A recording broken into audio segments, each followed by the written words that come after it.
Assalamualaikum warahmatullahi wabarakatuh. Hamdan salaman amma ba'du. Segala puji bagi Allah Subhanahu wa taala, Tuhan semesta alam. Salawat dan salam kita aturkan kepada junjungan kita Nabi besar Muhammad sallallahu alaihi wasallam. Pemirsa As-Siddiqiyah TV yang dimuliakan oleh Allah Subhanahu wa taala, kita kembali lagi dengan video tausiah part 2 ya, tentang episode tematik fikih tematik di bulan suci Ramadan. Pemirsa As-Siddiqiyah TV yang dimuliakan oleh Allah Subhanahu wa taala, pada episode kali ini kita akan membahas tentang orang yang berpuasa yang suka marah-marah, apakah puasanya bisa menjadi batal? Pemirsa As-Siddiqiyah TV yang dimuliakan oleh Allah Subhanahu wa taala, ketika sedang berpuasa biasanya kita diuji, banyak banget ujian. Ya, diuji dari samping, depan, belakang dan lain sebagainya, diuji. Nah, ketika perut kita lapar, kemudian tenaga berkurang, kepala terasa berat, biasanya emosi sering meletup-letup, sering meledak-ledak. Ya, maka jangan heran jika ada orang yang berpuasa ya, tapi hobinya marah-marah. Salah dikit marah, ya, senggol dikit marah, ucapan gak enak sedikit, ngambek dan lain sebagainya. Nah, di saat perut kosong inilah, ya, ini ketika kita berpuasa, maka kita diuji oleh Allah apakah mampu kita berbuat sabar. Maka baginda Nabi SAW pernah bersabda, as-saumu nisfus sabri. Puasa itu adalah setengah daripada kesabaran. Oleh karena itu, puasa itu sebagai ujian daripada kesabaran kita. Dan ketika perut kita kosong, ya, pengen marah rasanya, kita bisa mampu menahan gak dengan adanya puasa kita itu? Lalu bagaimana puasanya orang yang suka marah-marah? Apakah puasanya batal atau tidak? Dalam kacamata fikih, orang yang berpuasa yang suka marah-marah itu tidak membatalkan puasanya. Karena apa? Karena pembatalan puasa itu adalah berkaitan dengan makan dan minum. Hal ini sesuai dengan surat Al-Baqarah ayat 187. Allah Subhanahu wa taala berfirman, "Wa kulu washrabu." Makanlah kalian dan minumlah kalian hatta yatabayyana lakumul khaytul abyadu minal khaytil aswadi. Hingga terang bagimu benang putih dari benang hitam. Minal fajri, yaitu fajar. Thumma atimus siyam, kemudian sempurnakanlah puasamu ilal laili, sampai malam hari. Jadi pembatalan puasa menurut kacamata fikih itu berkaitan dengan wakulu washrobu, ya, makan dan minum. Kalau dia makan dan minum di siang hari, maka puasanya tentu saja batal, ya. Tetapi kalau marah kan bukan berkaitan dengan makan dan minum atau memasukkan sesuatu pada tenggorokan, pada mulut atau pada lubang-lubang yang ada di dalam tubuh manusia, ya. Maka marah itu dalam kacamata fikih bukan termasuk pembatalan puasa. Tetapi marah itu berkaitan dengan ilmu tasawuf. Di dalam ilmu tasawuf, orang yang marah itu biasanya dia berpenyakit hati. Dan bahkan orang yang suka marah itu bertolak belakang dengan ketakwaan kepada Allah Subhanahu wa taala. Karena ciri orang yang bertakwa itu yang mampu menahan amarahnya. Ya. Maka jangan heran banyak orang yang berpuasa hanya mendapatkan lapar dan haus saja. Ya, mendapatkan perut kosong dan dahaga saja. Nggak ada maknanya. Kualitas puasanya tidak baik.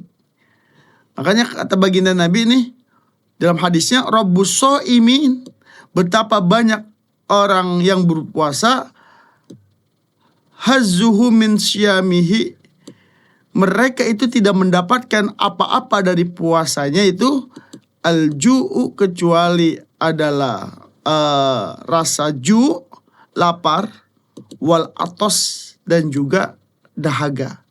Banyak. Jadi memang secara fikih dia tidak batal. Secara fikih puasanya tetap sah sampai maghrib. Tetapi secara tasawuf kualitas puasanya itu menurun. Karena itu tadi, dia bertolak belakang dengan ketakwaan. Dan yang kedua, amarah itu adalah sumber daripada penyakit hati. Hal ini ditegaskan di dalam surat Ali Imran ayat 133 sampai 134. Allah Subhanahu wa taala berfirman, "Wasari'u, bersegeralah, ila magfiratin, menuju ampunan, mir rabbikum, dari Tuhanmu, wa jannatin, dan surga, arduhas samawatu, ya, yang yang luasnya as-samawat, seluas langit, wal ardu, dan bumi, uiddat lil muttaqin, yang disediakan untuk orang yang bertakwa. Lalu apa ciri orang yang bertakwa? Dijelaskan di ayat 134-nya. Alladzina yunfiquna fis sarra'i wad dharra'i. Orang yang bertakwa itu adalah orang yang selalu berinfak, baik di waktu lapang maupun di waktu sempit. Jadi ciri orang yang bertakwa itu senang berinfak, senang bersedekah, senang mentasarrufkan hartanya, ya. Baik di waktu dia kaya maupun di waktu dia belum kaya. Baik di waktu dia lapang maupun dia sempit. Nah, ciri yang kedua, orang yang bertakwa atau wal kaziminal ghaiza, orang yang mampu mengendalikan kemurkaannya, mampu mengendalikan amarahnya. Jadi orang yang tidak mampu mengendalikan kemurkaannya, kemarahannya, maka itu adalah orang yang jauh daripada sikap takwa. Ya.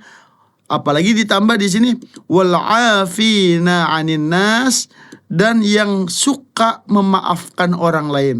Wallahu yuhibbul muhsinin. Itulah Allah dan Allah itu mencintai orang-orang yang berbuat baik.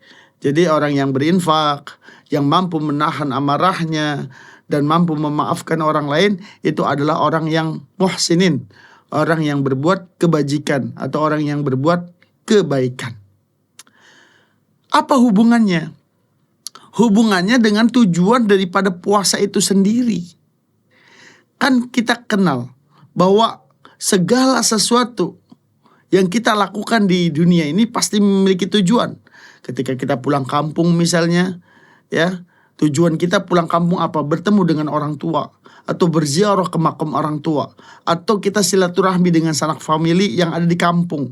Ada tujuannya, ya, bukan hanya sekedar pulang kampung. Begitu pula dengan puasa. Puasa itu ada tujuannya. Apa tujuannya? Ya, itu dituangkan di dalam surat Al-Baqarah ayat 183. Allah Subhanahu wa taala berfirman, "Ya ayyuhalladzina amanu, wahai orang-orang yang beriman, kutiba alaikumusiyam, telah diwajibkan atas kamu berpuasa, kama kutiba alal ladzina, seperti yang diwajibkan kepada orang-orang, ya, min qablikum, dari sebelummu, la'allakum tattaqun, supaya kamu menjadi pribadi yang bertakwa." Jadi intinya puasa itu adalah menjadi pribadi yang bertakwa. Lah, kalau kita marah, kalau suka marah, suka ngambek, maka jauh daripada pribadi yang takwa. Oleh karena itu orang yang berpuasa tapi suka marah-marah, suka ngambek, suka berkata kasar dan lain sebagainya, maka dia tidak bakal mendapatkan tujuan akhir dari puasa itu, yaitu orang yang bertakwa kepada Allah Subhanahu wa taala. Lalu apa sih spesialnya bertakwa? Ya, orang yang bertakwa, karena orang bertakwa itu adalah derajat tertinggi di sisi Allah. Hal ini disesuaikan dengan surat Quran surat Al-Hujurat ayat 13. Allah Subhanahu wa taala berfirman, "Ya ayuhan nas, wahai manusia, inna khalaqnakum, sesungguhnya kami telah menciptakan kalian min dzakarin, dari jenis kelamin laki-laki, wa unsa, dan jenis kelamin perempuan, wa ja'alnakum, dan kami jadikan kalian syu'uban, ya, berbangsa-bangsa, wa qabaila, dan bersuku-suku, lita'arofu, untuk saling mengenal. Jadi kata Allah, tujuan dari Allah menciptakan laki-laki dan perempuan, berbangsa-bangsa, bersuku-suku, asalnya dari mana, kelahirannya dari mana, itu tujuannya adalah untuk apa? Mengenal. Dan Allah tegaskan, dari semua ciptaan Allah itu, yang memiliki derajat tertinggi adalah inna akramakum, sesungguhnya, ya, yang paling mulia di antara kalian indallah, di sisi Allah, adalah atqakum, orang yang bertakwa. Innallaha alimun khabir, sesungguhnya Allah maha mengetahui lagi maha teliti. Al-Hujurat ayat 13.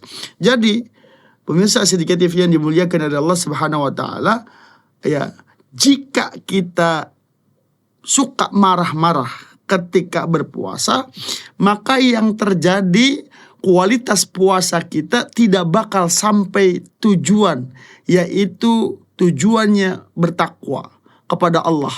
Karena takwa adalah memiliki tempat yang tertinggi di sisi Allah Subhanahu wa taala.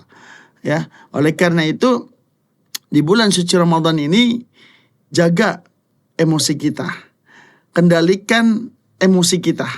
Jangan sampai diungkapkan, dikeluarkan, diejawantahkan, sehingga kita berkata kasar, berkata keras, ya, menghardik orang, mencaci maki orang, atau nauzubillah bisa terjadi pertengkaran.